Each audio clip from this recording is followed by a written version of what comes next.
Hi everybody, this is Ellie. Thank you so much for joining me today. I know it's been a little while. I was sick, but am thankfully feeling better now, and I'm happy to be back. This video is primarily a planner chat about how I am switching my bullet journal size from a pocket to an A5. I know, and I just wanted to have something for you guys to watch. So this is actually my Stationery Stockpile Challenge dashboard from March. I did film it when I was sick, but I didn't have the energy to do a voiceover and post it. But I figured you guys could see all of my cute character stickers and watch how I work with an A5 dashboard. It felt huge compared to my pocket sizes, but I wanted to put it in my cousin, so I actually thought maybe I wouldn't have enough character stickers, which was ridiculous. I have way more character stickers than fit onto this one dashboard, and it was really fun to look through them all. I will link the collab playlist with Daksina up above, and definitely tag us if you join in because we love seeing what you guys create. Okay, now on to my planner update. I will not be showing my new bullet journal in this video. I will have a whole separate video dedicated to that coming very shortly. But I am always really interested in how and why people decide to switch sizes or whole systems. So I just wanted to talk a little bit about my thought process and the kind of planner angst and questions I asked myself before deciding to commit to the A5 size. So I first started considering a change when I realized that I would definitely get the month of March into my pocket size bullet journal, but April could go either way. And that got me thinking about how many pocket size notebooks I would use over the year, and I pulled out my old storage bin where I have last year's notebooks to see how many bullet journal bound notebooks and inserts from my standard summer I had altogether. The answer was 5, which isn't unreasonable for me on its own, but that didn't take into account the other systems that I was keeping to archive. So my power sheets, my journaling and memory keeper, which was in an A6 Hobonichi Avec, so another 2 notebooks, and then I had a weeks from last year with memory keeping. Plus, I have a number of ongoing systems like my medical setup, trackers. I have the 5-year Hobonichi now. So it really got me thinking about what I wanted to archive and what I have the space to archive. Once I allowed myself to accept that maybe it was time for a change, that opened up a whole planner world of decisions to be made.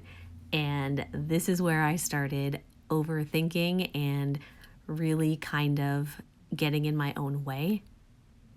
I have trouble making decisions. I always have, which is why when I find something that works for me, I tend to stick with it. I like the comfort, the familiarity, the control. But even knowing I was ready for a change did not make it easier for me to actually make a change. The first thing that I decided to do was try to pinpoint what exactly about my pocket size bullet journal wasn't working for me. And I knew it wasn't the system itself. I love that system, and I figured I would carry it with me almost exactly as it was, which is what ended up happening. But there was still something. So I realized that I was starting to feel a little bit constricted on the pocket size pages. They are small, they do work for me, but sometimes I just want more space. I feel like with pocket, I have to be concise and precise and make really intentional use of every page because there just aren't that many of them, or there are a lot of them, but because they're so small, the content, the amount of content that you can get on those pages has, a shorter shelf life than a larger size. I also found that there was a lot of overlap between my pocket size bullet journal and the Hobonichi Cousin, which I'm using as a journal and memory keeper.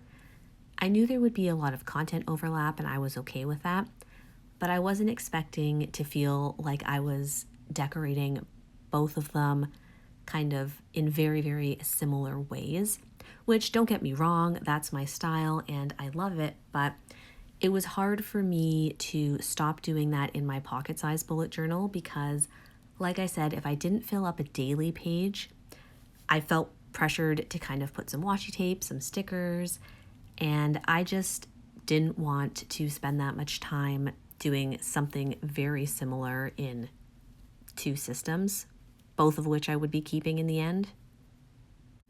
And I mentioned this earlier, but the last big factor was how many bullet journal notebooks or inserts I ended up with at the end of a calendar year. My bins are getting full, my shelves are getting full, and I really wanted to consolidate.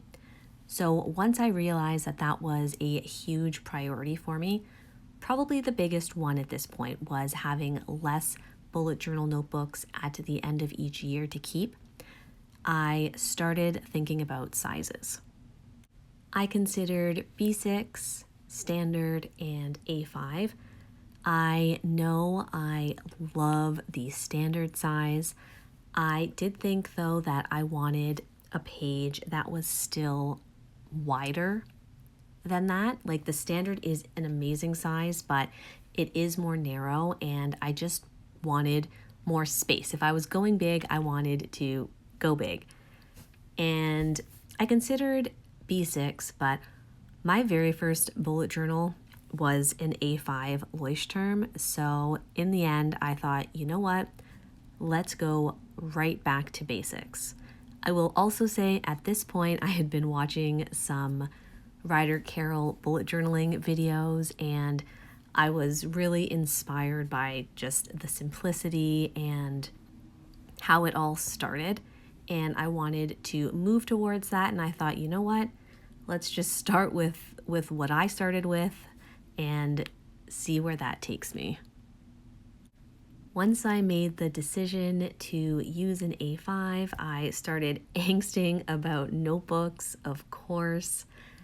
I had an old Leuchtturm notebook. It was my very, very first bullet journal notebook, and then I put it in a bin that got kind of shelved in the laundry room, so I lost it for years, but did pull it out recently and was happy to see it.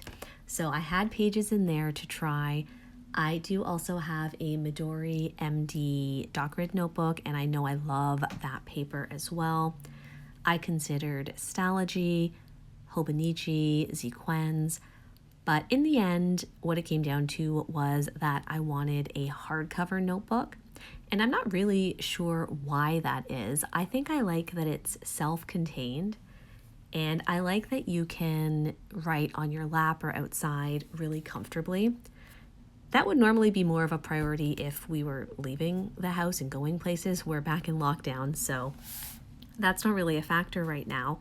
But I did just want to give hardcover a try, so I got the Leuchtturm bullet journal notebook. I got this one over the regular just because I like the page numbers better. They're smaller, and I think that means there's an extra grid space, but I'm not entirely sure about that, so do not go off my word. And I also like how the index is set up at the front better, so I picked one of those up, and it's not perfect. There are definitely some things I need to get used to. I think the biggest con for me with the Leuchtturm notebook is the 5mm grid. I am used to the smaller grid, I have smaller writing, and that is something I think I would prefer ultimately, but I'm happy to use it right now. I'm also, not a huge fan of the cream paper. I prefer it to be whiter, and the way that it's stitched, between some of the signatures, it doesn't lay completely flat, or it does, but one page folds at a weird spot. Maybe I'll show this in my actual video where I share the bullet journal, but there are small things. That being said, there's almost always something in every notebook, and I sound picky right now, but I'm totally fine. I'm just trying to give you guys a very detailed look at the tiny things that were weighing on me when I was trying to make a decision. So once I had figured out that I wanted to go with an A5 Leuchtturm, I of course started waffling because pocket size is my comfort zone. It's so portable. I know all my layouts and how things work in there, and I have a gorgeous cover collection. And I really had to give myself permission on that last one. I had to say, I know you have all of these gorgeous covers that you love. It's okay to leave them right now while I try something new. I do feel like I will be back in pocket, if not in bullet journal, in some other form. It's just one of my favorite sizes. So for the time being, my cover collection is staying as it is. And if it ends up that I don't use pocket as much as I once did, I can always sell them or gift them and change things up. But I really went back and forth and, had some conversations with planner friends. So thank you to those of you who listened to my indecision and decided to just go for it. So I do have in my possession an A5 Leuchtturm that is set up for the month of April and that I've been using for the last week. I will share the setup and walk you through how I've been using it in my next video, but I will say I do feel a lot of freedom in the sheer size of the pages. And the pages, I love Tomoe River paper, but it's more delicate. The Leuchtturm, honestly, I kind of feel like I can just throw it around and beat it up, and I like that. That's one of the reasons I was drawn to the hardcover and something that didn't have quite so delicate a paper, but it's working out. One of the other things in the pocket size that I was not loving was all of the flipping back and forth I had to do between, my monthly, my Calendex, my weekly, my daily, and I'm excited to show you my layout in the A5 because it's working better for me. I'm having to do less flipping back and forth, which means I'm staying a little bit more on top of things and also just getting a little bit less annoyed. So all good things. Something really good that I took away from this process is that my system is pretty locked in and consistent. I had no problems translating to an A5 size, and I honestly think I could use this system in any format, which is really comforting to me. Even though this process was a little bit stressful for me, I really did enjoy it. Once the decisions are made, I love the setup process. Do you guys find that moving or switching systems or sizes is something that gives you any stress or that you angst over, or do you just enjoy it? I have seen people who, they call it planner hopping, I believe, and I love it. I love seeing people move between systems, covers, sizes, and really enjoy it. It's just, for me, those pesky decisions, I get in my own way, I think. Anyways, I would love to hear in the comments how you find that switch or any big changes. If you've made it to the end of this long and rambling video, thank you so much for watching. I will share my new bullet journal very shortly, and I will see you next time.